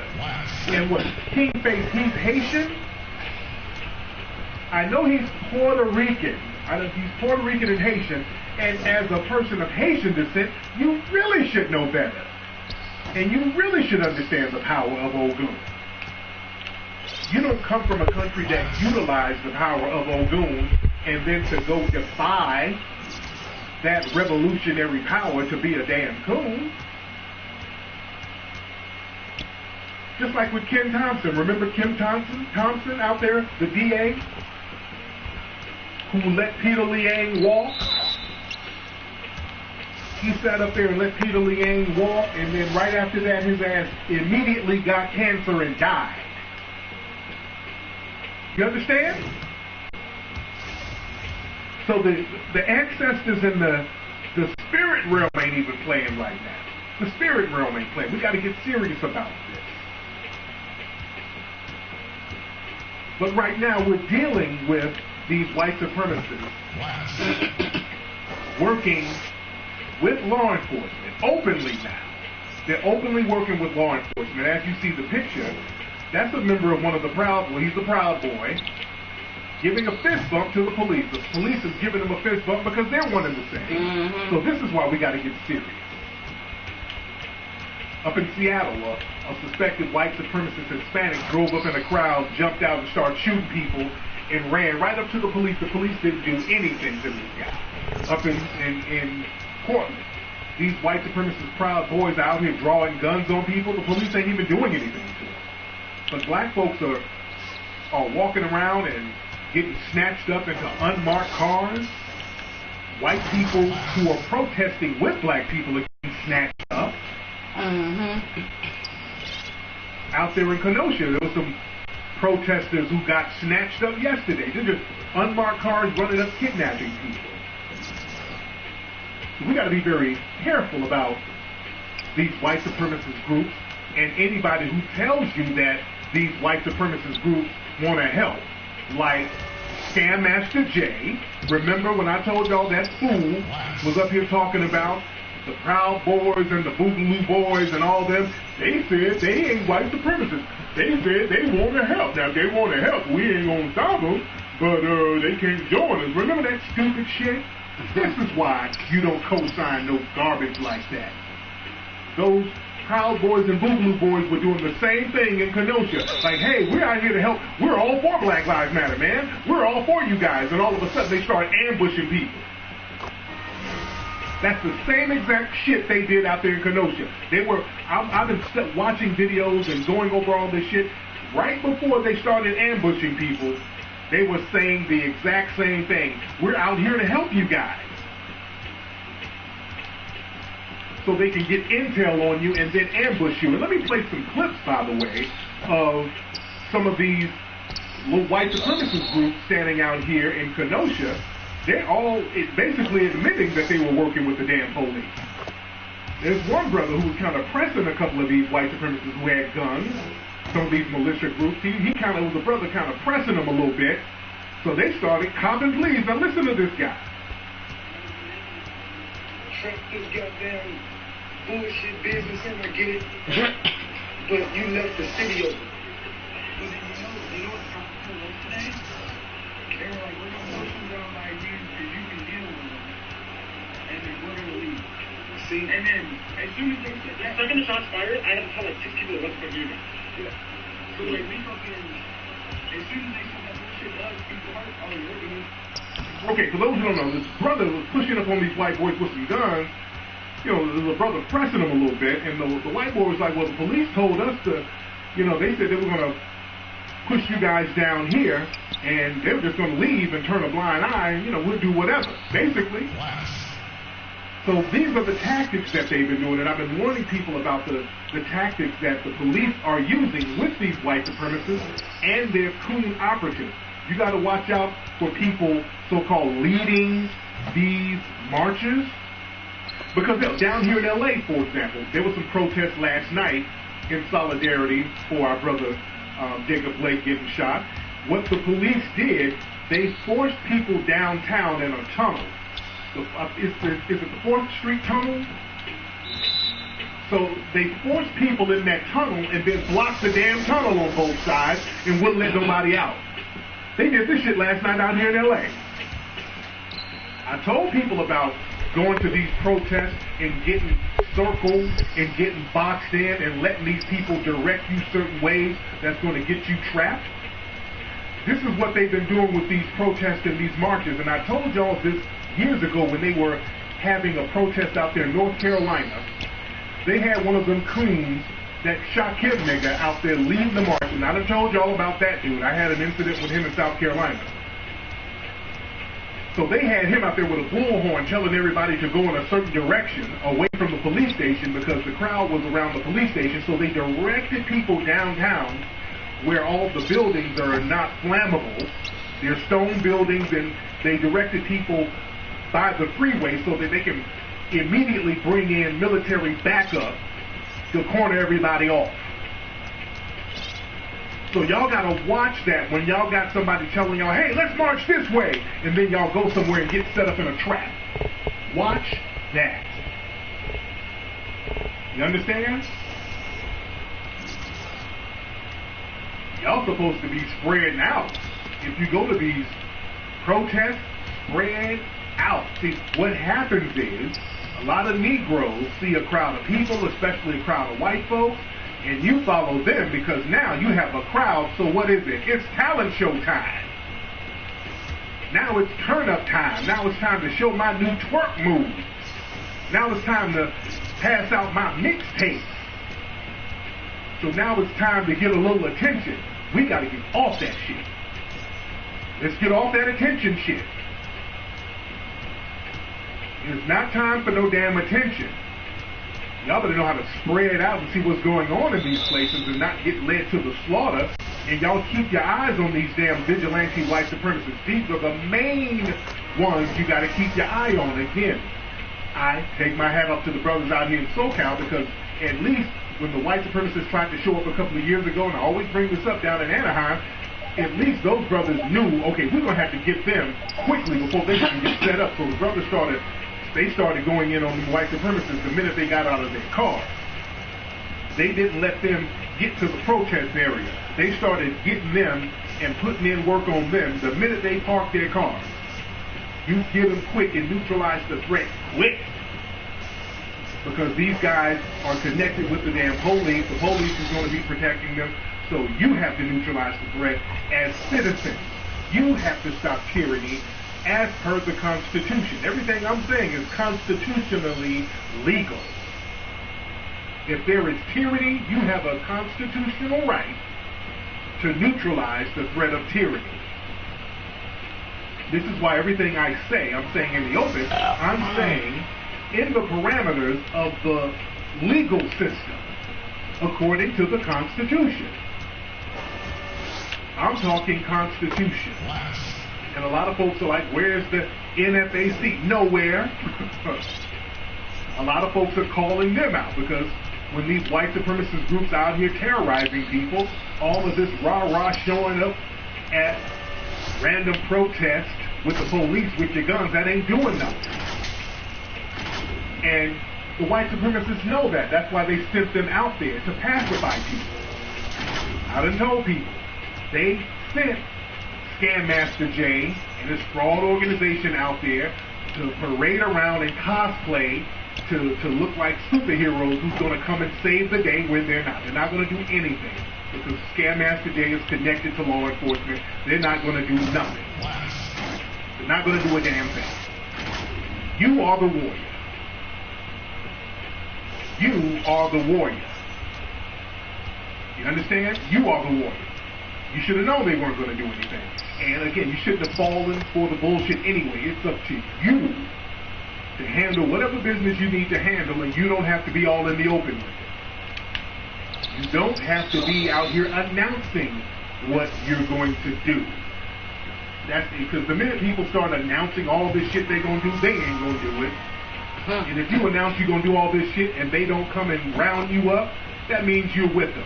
There's brothers out here I know from Milwaukee. That brother Frank Nitty, they're marching out there to Washington, and man, they've been arrested. They've been picked up on bogus charges. Some white supremacists have shot at them. So real brothers and sisters out here putting in work, they're getting rounded up. The cops are getting at them. There was a sister out here who was connected with Black Lives Matter. I cannot think of her name, but they raided her house a few weeks ago. They phoned in a phony swatting thing. That's their whole routine, to phone in a phony swatting, and they raided her house out here. The warrior is you. And again, all of these armed white supremacists, Don't ever let them run up to you talking about they want to be allies. They're not your allies, dude. They're running a con game to get intel on you. Because the minute one of us gets shot, all of a sudden they go back into white supremacist mode. Now that our brother Jacob got shot. Notice that all of the white supremacists are justifying shooting that brother in the back. All of the right-wingers and all the militia groups, well, he shouldn't have been resisting. Now, these are the same people who don't believe in being told to wear a damn mask. If you tell them to wear a mask, wait a minute, I'm fighting for my rights. They immediately get their guns and run up in a courthouse with their guns resisting being told to wear a mask. But when a brother doesn't want to get harassed by the race soldiers and he gets shot in the back 7 times, they tell us, well, he shouldn't have resisted. You see? See, watch the language they use. This is tyranny. And it's not your job to accept tyranny. You got to fight that thing. Because when people say back the blue, notice they don't say back justice. Let's back the Constitution. They don't say that because when you start getting into the Constitution, see, they'll say some stuff about the Constitution very quickly, then they'll change the subject because the white supremacists do not believe in the Constitution whatsoever. See, we got to watch the con games they run. White supremacists hate the Constitution. They don't believe in one word of it. They start talking about the Second Amendment, Second Amendment, Second Amendment. That's for them. The Second Amendment is for them. They could give less than a damn about everything else in the Constitution. Everything else is all about I'm white and I say so. Because when you read the Constitution, you can see all the violations that the white supremacists engage in according to the amendments. Equal treatment of the law. The punishment must meet the crime. Due process of the law. All of that's in the Constitution, and they ignore that. It's all about I'm white and I say so. So that means they could care less about the Constitution. The only person who was honest enough to admit they don't give a shit about the Constitution, surprisingly, was Richard Spencer. That's why I can respect Richard Spencer's racism. Because it's honest racism. Right. It's Get it just to me straight. Richard Spencer said very boldly, I don't give a shit about the Constitution. I care about white people surviving. And I respect that honesty because most of them believe that. Most of them believe that. Somebody in the chat room said the Constitution is not for us. The Constitution isn't for them anyway. You understand? The Constitution isn't for them. They don't care about the Constitution. The Constitution is a great idea. The idea of the Constitution is great. The problem is nobody is enforcing it. It doesn't get enforced equally based on race. That's why it's really a nullified document. We're really enforced by the Dred Scott decision, which is the black man has no rights, the white man is bound to respect. That's what we're under. We're under the Dred Scott decision, which is basically the white, I'm white and I say so, white supremacy. So it's up to us to enforce justice. We got to stop being afraid to acknowledge that. But yeah, when people say back the blue, instead of backing justice, instead of saying backing the Constitution, back the blue just means race soldiers employed as cops. Because when they're talking about back the blue, it's not black cops. If a black cop shoots a white person, it's not back the blue. They go to jail. Muhammad Noor, he went to jail. He had on blue, but the skin under the blue was black. So when they say back the blue, that means there has to be some white skin under that blue. So back that. You got to understand the words that these folks say. They could give less than a damn about the Constitution or the police or the blue. It's all about the white. You understand? And what we have now, this tyranny, where the white supremacist race soldiers can shoot people in the back 5, 6, 7 times, and other white supremacist vigilantes can go out shooting and killing black people down there in Baton Rouge. suspected white supremacist killed a 60-year-old black man in a parking lot at, I think, at Trader Joe's somewhere. The police initially let him go. Then they said they're looking for him. They got a warrant for him. They let him go, and now they're looking for him. Same thing with this Kyle guy at the shooting he did in Kenosha. He shot several people, start giving these hand signals to police, and they let him walk on by. And then they turned around and said, well, we're looking for him, we don't know where he is. He went back to Illinois, and that's where they arrested him. You understand? And a lot of these white supremacists, they want to complain because of the reaction to these racialized, state-sanctioned killings. They start complaining about the looting and the rioting and the fire and all this stuff. They want to complain about that. They want to pick and choose which laws to abide by. Now that cities are burning, well, damn it, how come you Negroes and you nigger lovers are so damn lawless? Well, shooting people in the back 7 times is lawless. Choking people and then saying they died of an overdose, that's lawless. Breaking into somebody's house and shooting them while they're naked in their sleep, that's lawless. And that lawlessness doesn't get punished. So if you want to engage in lawlessness, and we have you hired to protect the laws, when you break those laws that you were supposed to protect, you nullify the system. The system of lawfulness has been made invalid by you. Therefore, you cannot complain about lawlessness from others. You nullified the system of law. So when people start talking about we need law and order, where's the law? The laws are not being enforced. So the order is the uprising. That's the order. What they want is lawlessness and tyranny, which is white supremacy. You understand? You cannot enforce laws based on race. If you enforce laws and protect laws based on race, that legal system is illegitimate. It's a tyrannical system. This is why black folks, you should not vote at all in a system this tyrannical and non-just. This is being complicit in the system. We can't be complicit in an unjust system. This is why they want us to vote so much. They want us to vote so badly. We can't vote in this garbage-ass system that we have now. We have a garbage, horrible, now, you know you done saying some chicken wings that look like this, but look. That has to be replaced. Oh, yeah. she be a Robin, huh?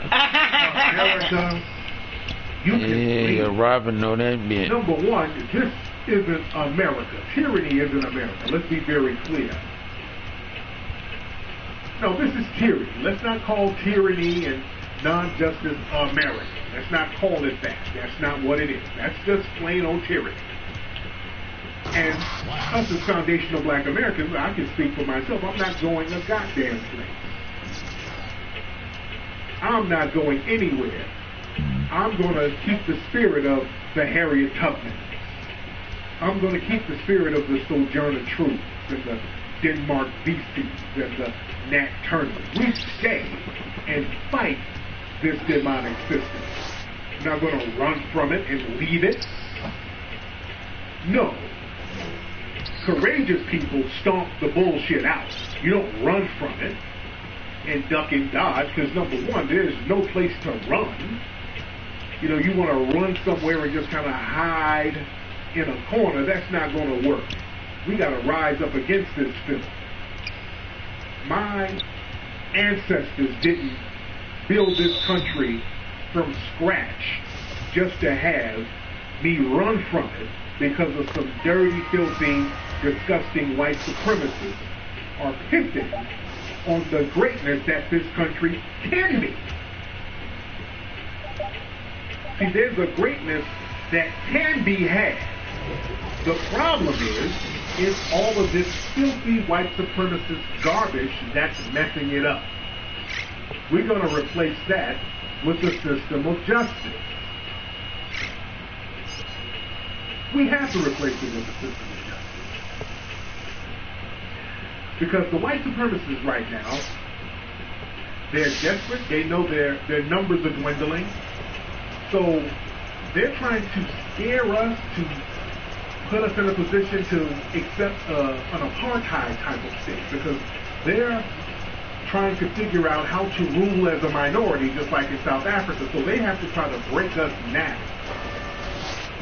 in order to rule as a minority like they do in South Africa. In order to rule a majority non-white occupation, energy on both ends of the floor. You have to break them mentally and spiritually. Looking for opportunities. You have to put them in a state of fear. This is why I don't want black folks running around here talking about they're scared. I saw LeBron James saying, well, we the black people, we're scared. Let's not do that type of talk. We shouldn't be afraid. I saw Robert Ory. He was crying. Because a lot of athletes are boycotting some of the games now, which is good. Yeah, but they need to stop that shit. They say LeBron has changed his damn mind. Say the game's gonna resume. I told you. We started some shit with these people. Let's stop this. These bookies, nigga, you know how much money you talking about? That you're scared, that's not helping. I mean, this is bigger than your little check, nigga. You got a little check compared to betting bookie games. Like all the bookies in the world bet it on the Lakers, and you ain't gonna suit, boy. You don't get your stupid ass. Your check ain't shit. It's up to us to get that fear up out of our system. And number one is the fear of dying. Get that fear of dying out of your system. Once you get that fear of system, you're gonna be good. I'm with it. I went out there first. But the thing is, well, I went out there and unhinged the damn grill. Who saved the grill? All the justification. Me, that's who. There's always going to be a justification. They're going to use I'm white, not say so. They tried to justify killing, or not killing, but shooting Jacob Blake by talking about he has all types of different felonies, and same thing with George Floyd. He had felonies this, and according to the Constitution, even if you have felonies, you're not supposed to be shot or killed. And if they're going to use that logic, saying that a person deserved to be shot in the back multiple times or strangled because they had other crimes that they were accused of, then according to that logic, should race soldiers and people associated with them be targeted for ambush attacks? That's the question we should ask. Because they tell us that black folks, if you're associated with gangs or any other bad black people, and the race soldiers come up and shoot you, well, it's justified. Just like with the shooting of Jacob. They said he reached in his car and he got shot in the back because he might have pulled something out, and they used another case of a brother who shot the police after he went into his car. So if that's the case, if black people deserve to be shot based on the actions of other black people, by that logic, do the police, should they be shot based on the actions of bad officers, based on that logic? That's a question. According to that logic, should officers be shot randomly and ambushed because of their association with bad apples? Question. Ask people that whenever they try to use the guilt by association. Ask people that. Yeah? But the thing is, we have to understand also that the white supremacists send their Negroes out here to do the bidding. And as you know, they had Ben Crump out here. Benjamin Crump is out here doing the coon settlement shuffle, and what they'll do, they'll go to each family member to I mean, that nigga's everywhere.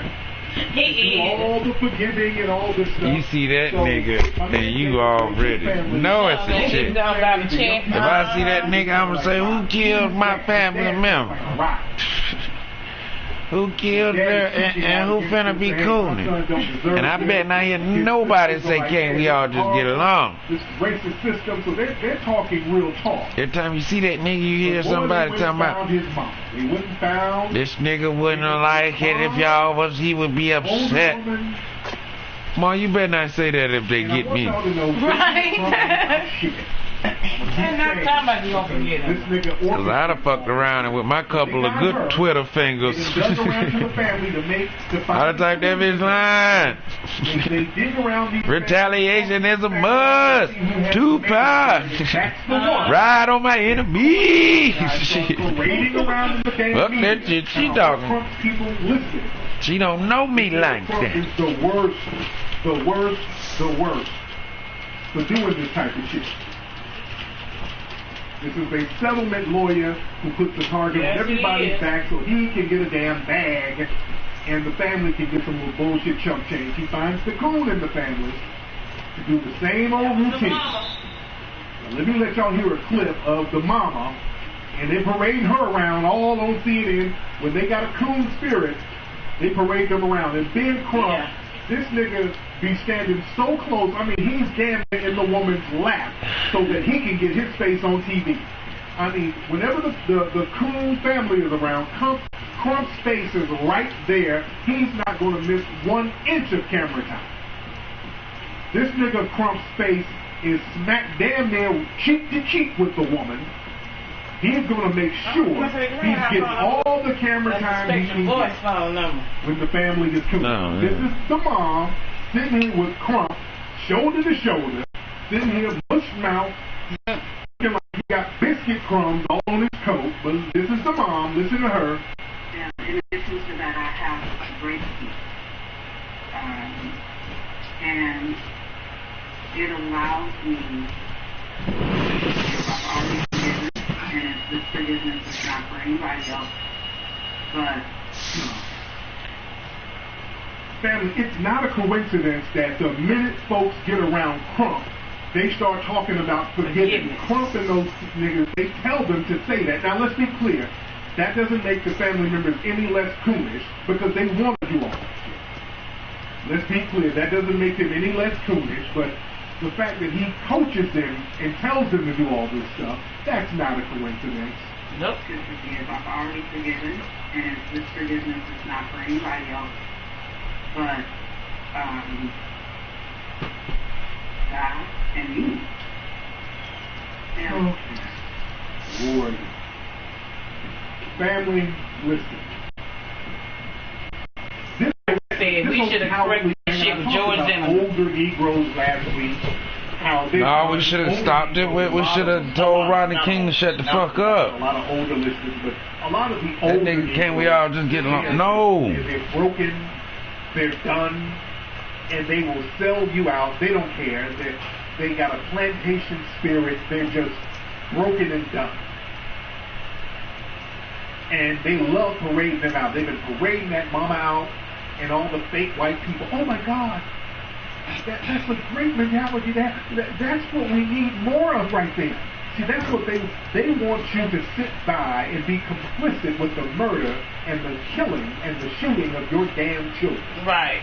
Don't say this shit. Is what they want. They don't want say you to shit. Sit back and don't do shit. Racial abuse and tyranny. Just let us do it. Don't do shit. And just let them kill shit. Just let them kill your ass. Cause you 15. You can start over. You young enough to go to jail. Get out and still have 3 more. Just like that's fucked up. But them kids knew. Yeah, not the fuck up though. Oh. If we had more shit, you know what I'm saying? These motherfuckers would be running around. As fucked up as it is, nigga. They knew what time it was. They didn't need no watch. Possibly die going up against white supremacy.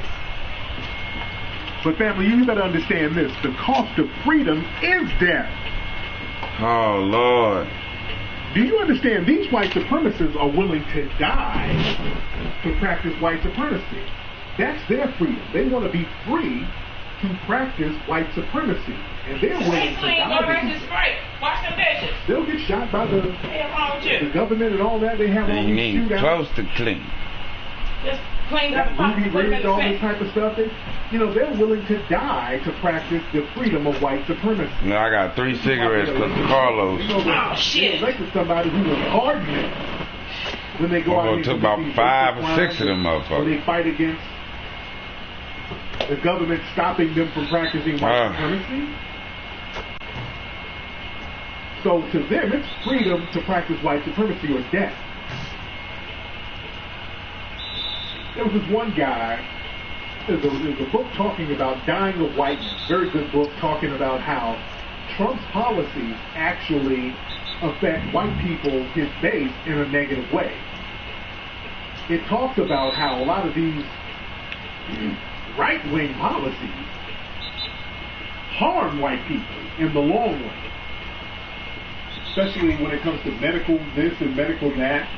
And there was a situation where they interviewed one white guy he was a Republican, and he had some kind of sickness. He was out there in Kentucky somewhere, and he didn't.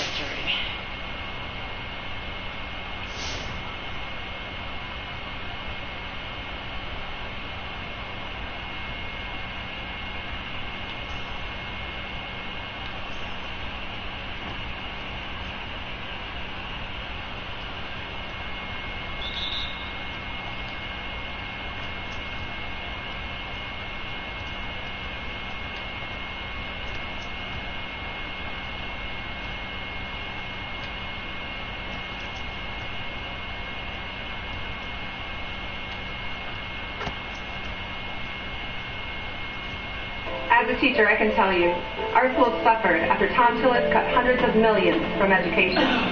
Now we're facing this crisis without the resources we need, and our students and families have Tom Tillis to thank. 6 weeks ago, Mary Trump, the president's niece, prevailed in a lawsuit brought against her by a member of her own family to try to stop her from releasing this new book. It's called Too Much and Never Enough: How My Family Created the World's Most Dangerous Man. In the book, which has now sold millions of copies, Mary Trump reveals herself as the main source for the New York Times' explosive Pulitzer Prize-winning reporting on the potentially illegal tax schemes the Trump family employed for decades to hide their assets and to avoid taxes. The book also made the claim that President Trump got into college by paying someone to take his SATs for him. Shortly after the book's release, Mary Trump sat for an interview here with me and shared even more news about her family that wasn't in the book. She told me that she had personally heard her uncle use anti-Semitic slurs and racist slurs, including saying specifically that she has heard him use the N-word. She said she was extremely concerned that the president would not agree to a peaceful transition of power if the I wouldn't see why he wouldn't be. this result.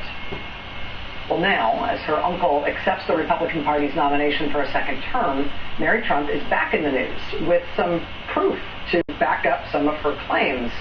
Mary Trump has now revealed that she secretly recorded about 15 hours of conversations during 2018 and 2019 with her aunt, the president's sister, former federal judge Marianne Trump Berry.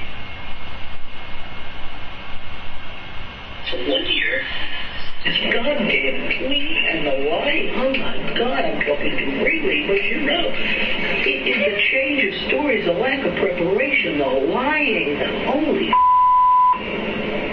but he's appealing to the base, what they're doing with the kids at the border. I mean, Unfiltered, Marianne Trump Berry, well, unfiltered except for our belief, speaking to her niece about her brother, the President of the United States. Here's one more clip you should hear.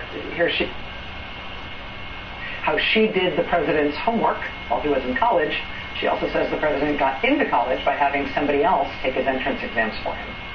he went to Fordham for 1 year, and then he got into University of Pennsylvania. I guess he had somebody take the exams.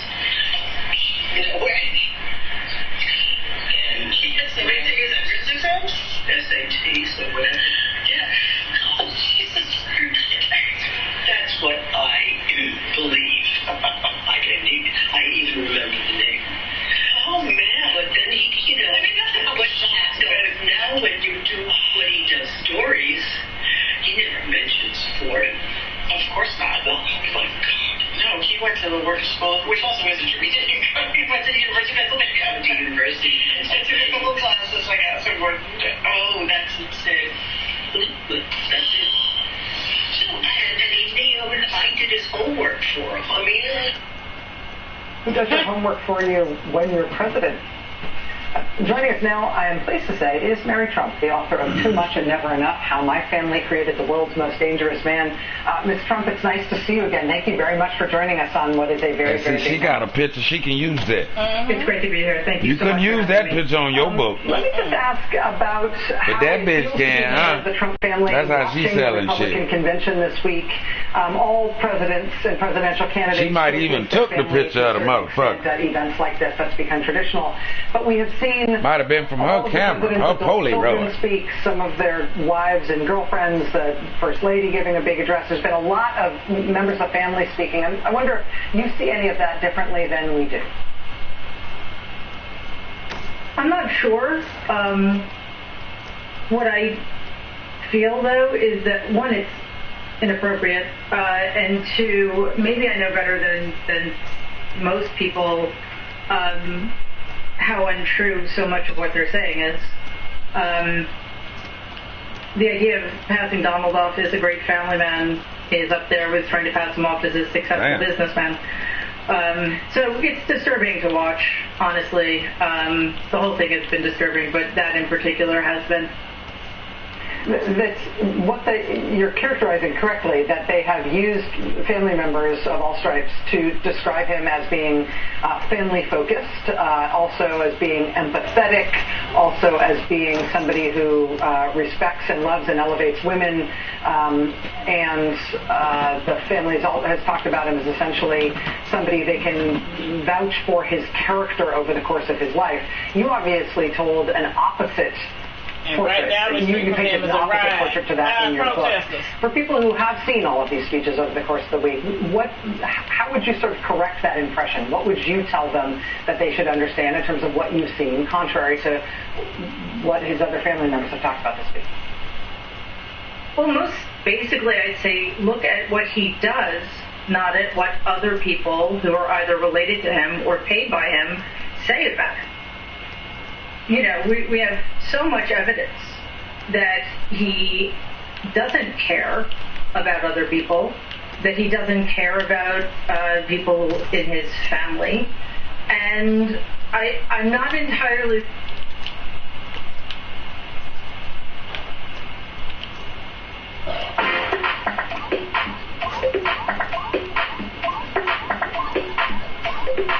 you must be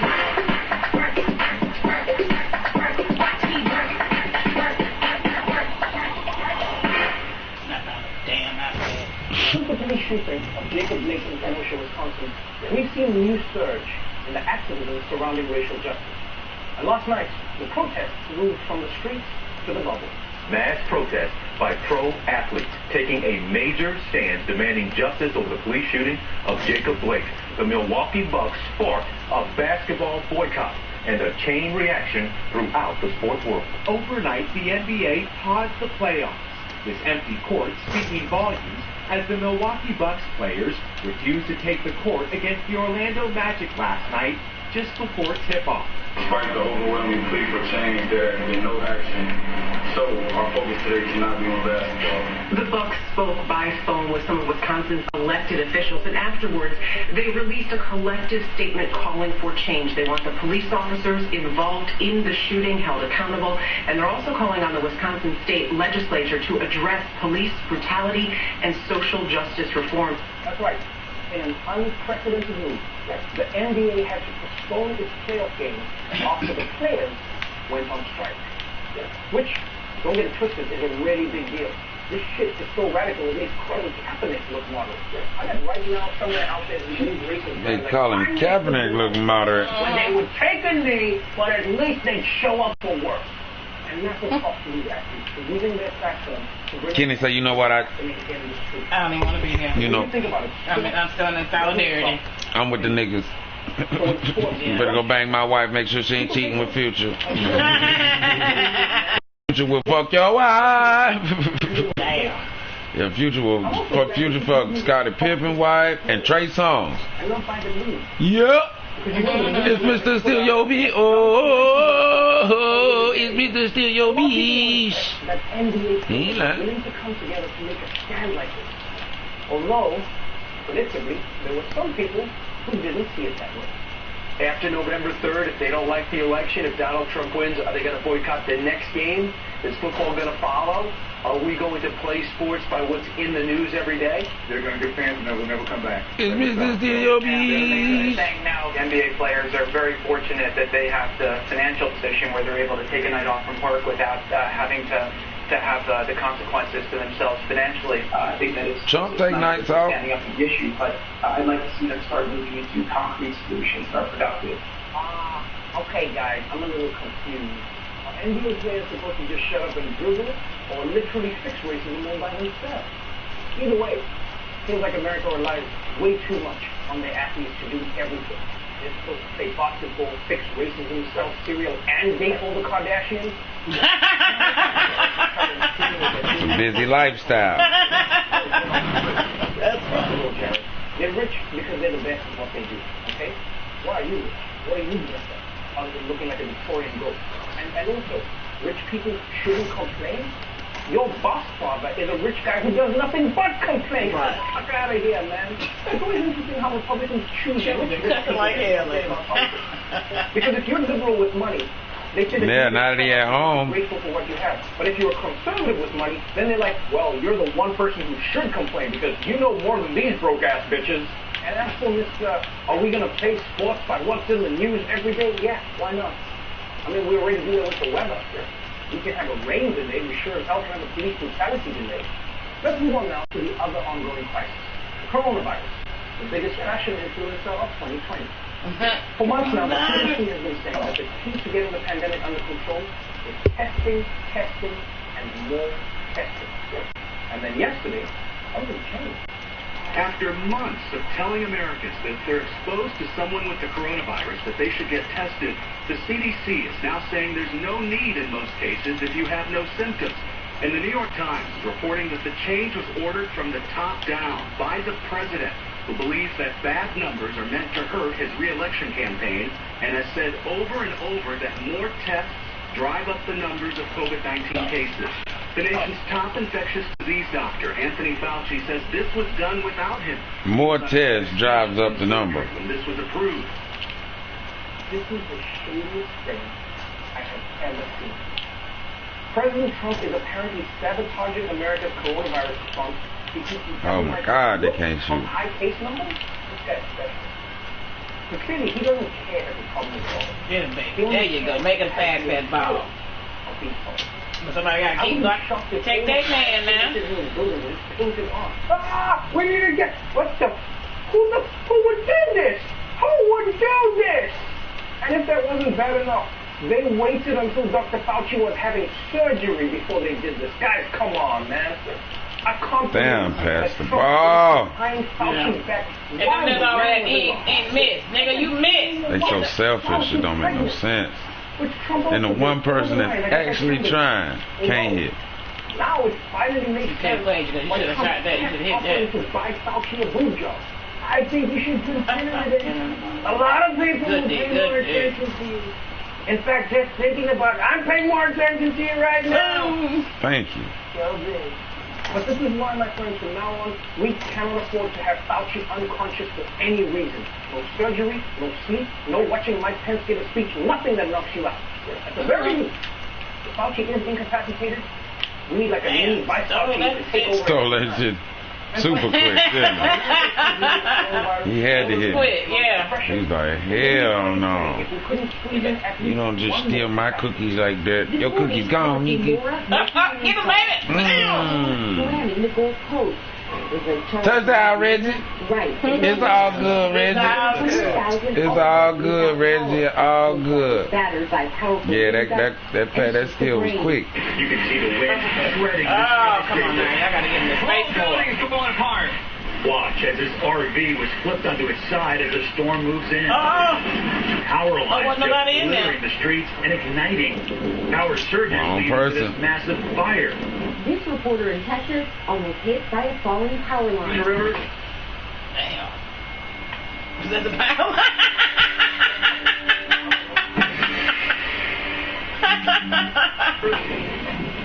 Oh.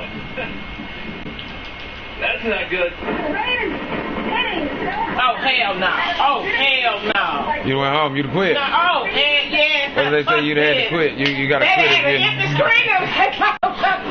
Hey, just that wind blowing out there. Damn, that nigga cannot shoot, bro. Damn, you can't shoot, bro. But as you can see, Hurricane Laura has ripped it off the ground.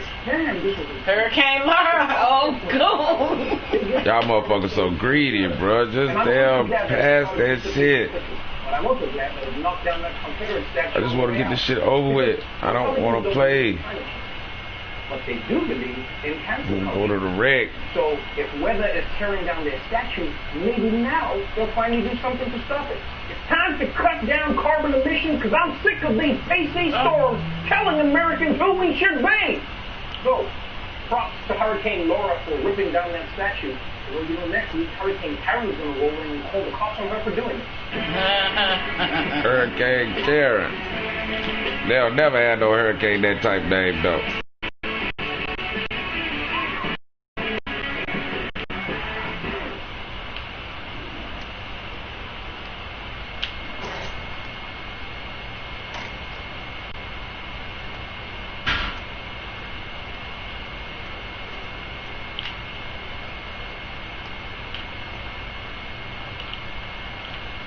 Damn, they just not gonna guard him at all.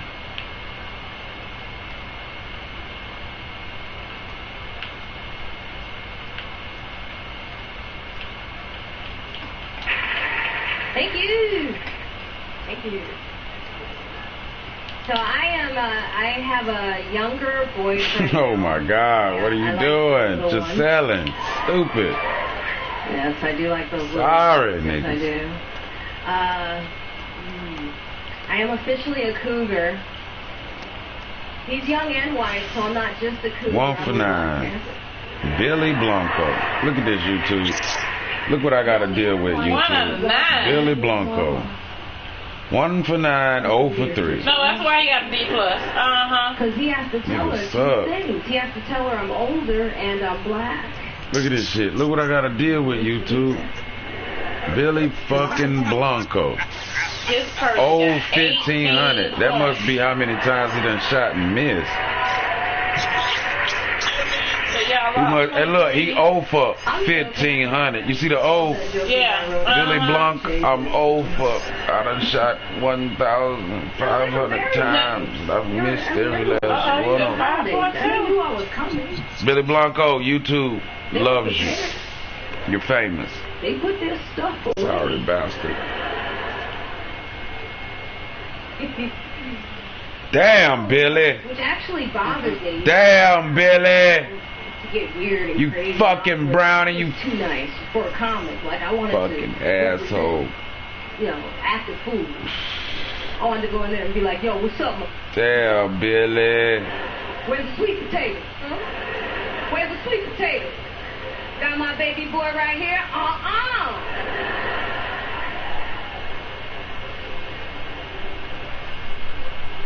By the way, you're not a black comic until you do this. But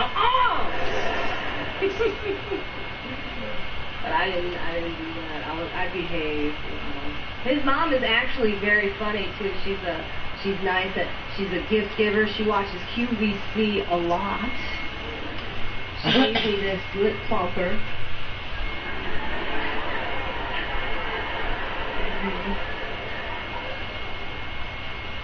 Supposed to make your lips bigger.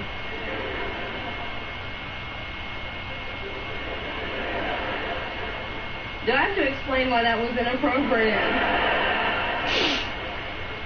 I don't need that. You know, this is the whitest guy I've ever dated. And by that, I mean, he's never been around black people. And I'm going to say this, I don't just date white guys. I date all types. I don't care. I mean, well, when the economy is bad, I date white guys. Because, you know, the storm is coming. And I need something fast. But this is the whitest guy I've ever seen. Never been around black people. His only experience with black people was watching The Wire. Or the Wu-Tang Clan, you know? It's weird. Like,